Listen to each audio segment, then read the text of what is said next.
Кеминин орун басарынын катышуусунда ачылган бул жер асты өтмөк Жалал Абад шаарынын так ортосунда жайгашкан. Ачылышы болгону менен бул жай документалдуу кабыл алына элек. Шаардык кеңештин депутаттары 14 февралдагы сессиясында жер асты өтмөктүн курулушун катуу сынга алышты. 15 миллионго койгон жанагы дагы бир подрядчик ал утулуп калып 11 миллион 800ге утуп алып туруп берки дагы үстүнө 5 миллион 700 да кошуп койду катчы. Ошондуктан биз эми кийинкисине караганда азыраак койгонду гана уткузуп туруп кайрадан доп работа деп туруп эле кайрадан андан 2 эсе кошуп койбош керек да. Өтмөктү куруу милдетин 12 миллион 800 миң сомго Сафари курулуш компаниясы өзүнө алган. Бирок ишти баштаганда көп боло электе эле долбоордо катачылыктар бар экени ачыкталган. Ошол учурда куруучулар керек болгон арматура, бетон өңдүү нерселер долбоорго кирбей калганын айтышкан. Ошентсе да курулуш токтотулбай, Сафари компаниясы өз каражаты менен өтмөктү толук түрдө бүтүрүп берген. Ошол жерде тиги жасаган проектчик техникалык ката кылган, объем жазылып, суммасы жазылбай калган. Ошол сумма бүгүнкү күнү экспертизадан өтүп келген. Бирок биз кийин ошол маселе чыккандан кийин биз кайрылганбыз. Алар ооба туура биздин техникалык катабыз экен. Ушундай болуп расчеттон ката кетирип коебуз. Ал жерде эми компьютер өзүңүздөр билесиңер, жаңы 1С программа окшогон программа. Ошол жерден ката кетиришти. Балким алар жаңы биз 2017 кылганбыз да проектинчи. Жаңы система үчүн кандай бир техникалык ошибка болгонбу. Анткени менен жер асты өтмөктүн долбоорун жазган Ош Проект Строй компаниясынын жетекчиси капиталдык курулуш башкармасы айткан маалыматты төгүнгө чыгарды. Компания жетекчиси Борбор калаада жүргөнүн айтып, телефон аркылуу маалымат берди. Ал биз эмеси да бар, ошол протокол да бар, биздин жазган кат да бар ошол жердеги. Ал тиги эмеде бүт ошол проекти да турат, ошол армияга нече. Биз армияга кантип жазасың аны? Баардыгы турат ошол арматураны киргизип алышканда, какой-то ошибка болуп баягы эмесинен тиги эмеге тендерге бергендечи. Ал тиги эмеси жок, кантип кирсин анан кийин? Ал баардыгы эле турат, бүт баардыгы болду ошол жерде. Ошентип долбоордо жок нерсени кылып бердим деп Сафари компаниясы Жалал Абад шаардык бийлигинен дагы 5 миллион 700 миң сомду доолап жаткан учур. Бул сумманы калаага келген жаңы жетекчилер атайын комиссия түзүп, адистердин корутундусунун негизинде гана берерин пландап жатыптыр. Ал үчүн булар автор проект акча алат, ошо проектин жасаган үчүн. Экспертиза акча алат, ошону экспертиза өткөрүп, экөө тең нормальный деп чыгарып берип атат. Анын үчүнчүсү албетте биздин капиталдык курулуш департаментинин жетекчисинин да күнөөсү бар.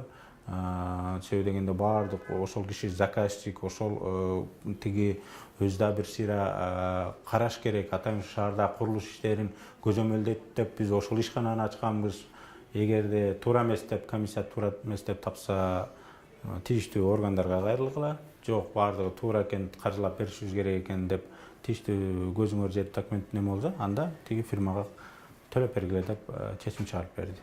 Капиталдык курулуш департаменти комиссиянын чечимин күтүп отурбастан кошумча иши үчүн Сафари компаниясына 2 миллион 949 миң 100 сом которо салды. Бул тендердик баанын 25%-ын түзөт. Бирок мамлекеттик сатып алуулар боюнча мыйзамга өзгөртүүлөр киргизилип, кошумча иши үчүн берилчү 25% сумманын көлөмү 10%га түшүрүлгөн. Жалал Абадтык чиновниктер мына ушул жагдайды эске алган эмес. Мамлекеттик сатып алуулар жөнүндө Кыргыз Республикасынын мыйзамына киргизилген өзгөртүү 21-бирине төмөндөгүдөй редакцияда баяндалсын. Экинчи, мурда башталган жумуштарды кеңейтүүгө же болбосо алардын көлөмүнүн чоңоюшуна байланышкан конкурстун негизинде түзүлгөн келишимдин наркынын 10%дан ашпаган кошумча курулуш иштерине же кызмат көрсөтүүлөрдү жүзөгө ашырууда. Ал эми ошол эле подрядчыны ишке тартуу, буга чейин аткарылган иштердин же кызмат көрсөтүүлөрдүн сапатына карата натыйжалардын үнөмдүүлүгүн жана шайкештигин камсыз кылат. Жалал Абадтагы коррупцияга каршы кызматтар же эсеп палатасы деле бул катачылыкка азырынча реакция кыла элек. Мындан улам шаар казынасына которулган 3 миллионго чамалуу акча Сафари компаниясынын чөнтөгүндө калууда.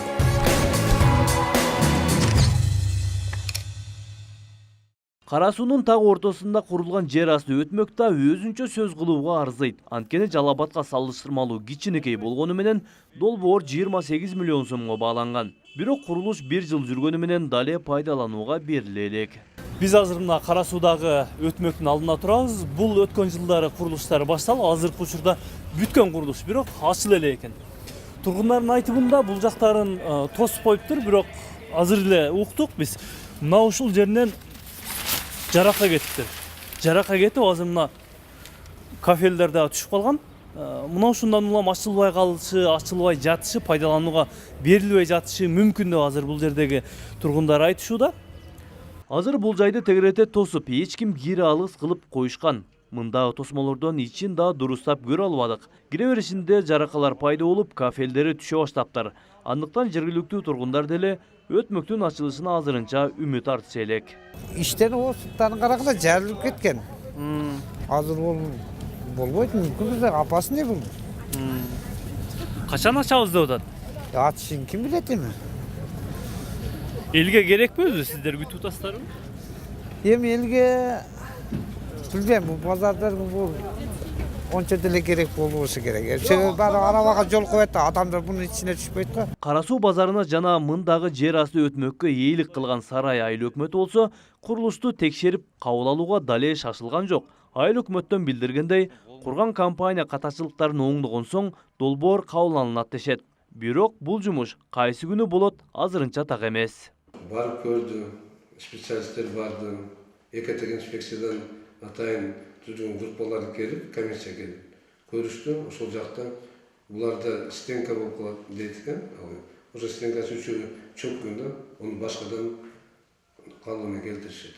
Бул сыяктуу курулуш долбоорлорундагы катачылыктар жергиликтүү бийликтин жоопкерсиздигин ачык көрсөтүп турат. Ага улай билимдүү жана тажрыйбалуу адистердин жоктугу башкы көйгөй. Мындан сырткары бул курулуштарга белгилүү бир убакытка деле кепилдик бериле бербейт. Андыктан жергиликтүү бийликти укук коргоо органдары тыкыр текшерүүгө алышы керек.